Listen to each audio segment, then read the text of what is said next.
بنانے کا انہوں نے اعلان کیا۔ اس موقع پر پرائم منسٹر نے کیا بات کی، ذرا پہلے وہ دیکھیے، پھر شامی صاحب سے بات کریں گے اور انتخابی مہم کا تازہ جو جائزہ ہے وہ بھی آپ کی خدمت میں پیش کریں گے کہ صورتحال ہے کیا، عوامی رائے کیا کہہ رہی ہے۔ دیکھیے پہلے پرائم منسٹر آف پاکستان نے کیا کہا۔ ہم نے فیصلہ کیا ہے کہ گلگت بلتستان کو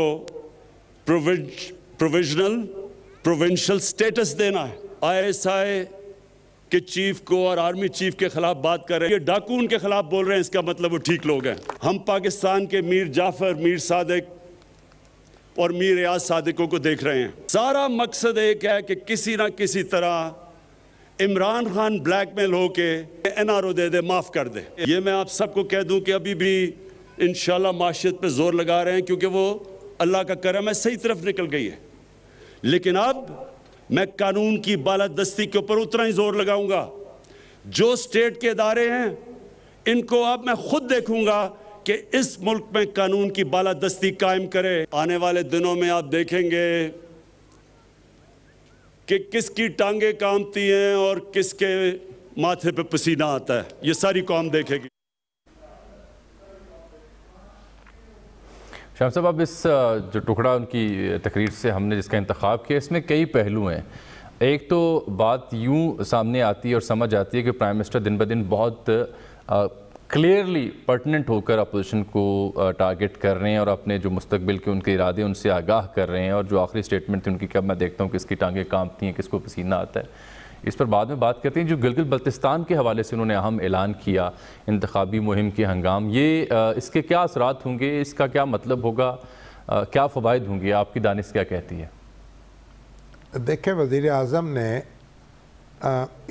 چند منٹ کے اندر کئی اہم باتیں کہیں۔ جی دیکھیں، جہاں تک تو آرمی چیف کا تعلق ہے، ISI کے سربراہ کا تعلق ہے، ان کو متنازع بنانا، ان پر یعنی اہل سیاست کا ان پر گفتگو کرنا، یہ کبھی بھی پسندیدہ بات نہیں رہی۔ اس وقت ملک میں مارشاء اللہ نہیں ہے۔ بالکل ٹھیک کہہ رہے ہیں۔ اگر مارشاء اللہ ہو، فوج نے اقتدار سنبھالا ہوا ہو، تو پھر اور آرمی چیف صدر پاکستان ہو یا اس کے چیف ایگزیکٹو ہوں، تو پھر تو ان پر تنقید کا کوئی موقع پیدا ہوتا ہے، جیسے جنرل ضیاء الحق پر تنقید ہوتی تھی، جیسے پرویز مشرف صاحب پر تنقید، جنرل مشرف پہ ہوتی تھی۔ لیکن اس وقت اب ملک میں مارشاء اللہ نہیں ہے، ملک میں جمہوریت بحال ہے، دستور کے تحت ہمارا سارا کاروبار چل رہا ہے۔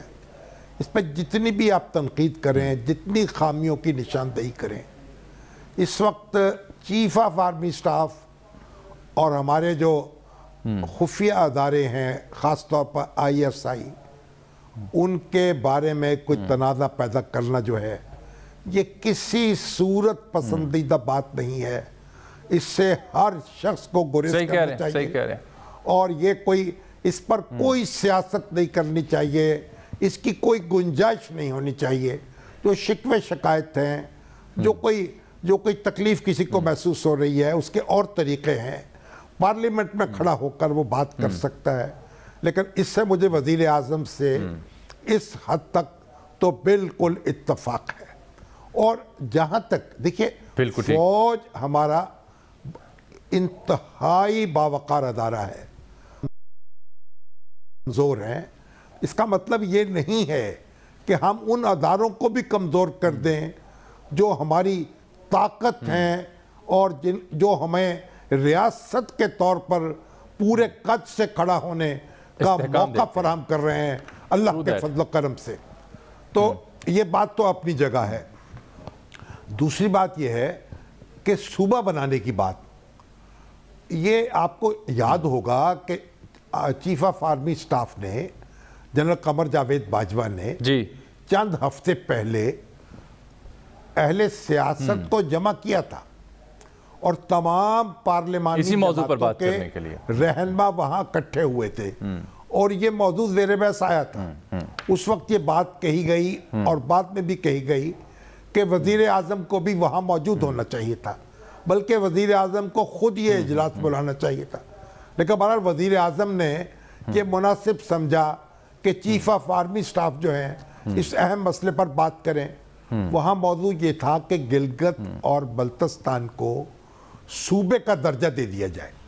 دیکھیے گلگت اور بلتستان اس وقت اقوام متحدہ کی قراردادوں کے مطابق وہ کشمیر کا حصہ ہے، اور جب وہاں رائے شماری ہوگی اقوام متحدہ کی نگرانی میں اور کشمیر کے لوگ اپنے مستقبل کا فیصلہ کریں گے تو یہ علاقہ جو ہے یہ بھی اس رائے شماری میں حصہ لے گا، اور اس کے لوگ جو ہیں اپنے دوسرے بھائیوں کے ساتھ مل کر اپنے مستقبل کا فیصلہ کریں گے. لیکن یہ تو ایک بات ہے، لیکن عبوری درجہ دینے کی بات کی جا رہی ہے. اس وقت یہ ہے، اس وقت یہ ایک انتظامی یونٹ ہے، ایک انتظامی صوبہ ہے. ایک حکم کے تحت اس کی صوبائی حیثیت جو ہے اس کو قائم کیا گیا ہے. تو یہاں کے لوگ جو ہیں وہ مسلسل ان کا مطالبہ ہے، اور مجھ سے بھی جہاں رابطہ ہوتا ہے، جو صاحب بھی وہاں کے ہیں، کسی بھی جماعت سے تعلق رکھتے ہوں، بھاری تعداد یہ کہتی ہے کہ ہمیں وہی درجہ ملنا چاہیے جو پاکستان کے دوسرے شہریوں کو حاصل ہے. دیکھیں آزاد کشمیر کی جب حکومت قائم ہوئی تو یا تو آپ وہاں اسمبلی میں ان کو حصہ دے دیتے، وہاں ان کا حصہ بن جاتے، لیکن گلگت بلتستان کے لوگوں نے کیونکہ مہاراجہ کشمیر کے خلاف بغاوت کی تھی اور اپنے طور پر پاکستان کا پرچم اپنی سرزمین پر لہرایا تھا، اس لیے ان کے لیے یہ بھی کوئی پسندیدہ بات نہیں تھی. تو بہرحال اب یہ وقت آ گیا ہے، یہ چین کے ساتھ یہ علاقہ ملا ہوا ہے. ہمیں چین کی ہمسائیگی گلگت بلتستان کے جغرافیے کی وجہ سے نصیب ہو رہی ہے.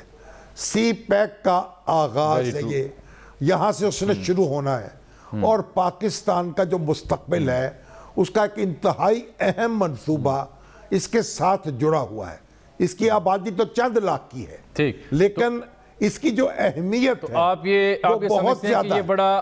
آپ بھی سمجھتے ہیں کہ بر وقت فیصلہ ہے اور مناسب فیصلہ ہے، ہو جانا چاہیے، اور یہ اچھا وقت ہے چیف آف آرمی اسٹاف کی میٹنگ میں طور پر صوبے کا سٹرکچر دینے کا. اکثر سیاسی جماعتوں نے اور ان کے رہنماؤں نے کہا تھا کہ اس کا اعلان انتخاب کے بعد کیا جائے. میں سمجھتا ہوں انتخاب کے بعد یہ وقت آ گیا ہے. ان کی جب اسمبلی ہوگی وہ اس حوالے سے قرارداد بھی منظور کر لے گی کہ ہم عبوری طور پر اس کا وہی سٹیٹس دے دیں جو پنجاب کا ہے، جو بلوچستان کا ہے، جو خیبر پختونخوا کا ہے، جو سندھ کا ہے، اور اسی طریقے سے اس کی نمائندگی خالد حسین صاحب نے ہمیں جوائن سینٹ میں ہونی چاہیے. آپ سینئر صحافی ہیں جی. اسی طریقے سے میں عرض کر رہا تھا خالد حسین صاحب نے ہمیں جوائن کیا ہے گلگت بلتستان کے انتخابات پر بات کرنے کے لیے. آپ گلگت میں موجود ہیں، سینئر صحافی ہیں، دنیا ٹی وی سے وابستہ ہیں، ان سے ہم بات کر لیتے ہیں. ذرا انتخابی مہم کا بھی کچھ جائزہ لے لیں کہ وہاں صورتحال ہے کیا. خالد صاحب بہت شکریہ آپ کے وقت کا. فرمائیے گا اہم قومی رہنما گلگت بلتستان کا دورہ کر رہے ہیں، اعلانات بھی کیے جا رہے ہیں، بلاول بھی ہیں، چند روز بعد مریم بھی جائیں گی. بحیثیت مجموعی کیسا جوش و خروش ہے عوام کے ہاں انتخابات کو لے کر کے، اور بالخصوص جو پرائم منسٹر نے اعلان کیا عبوری درجہ دینے کا، اس پر کیا آپ کو پلس فیل ہوئی؟ بہت بہت شکریہ.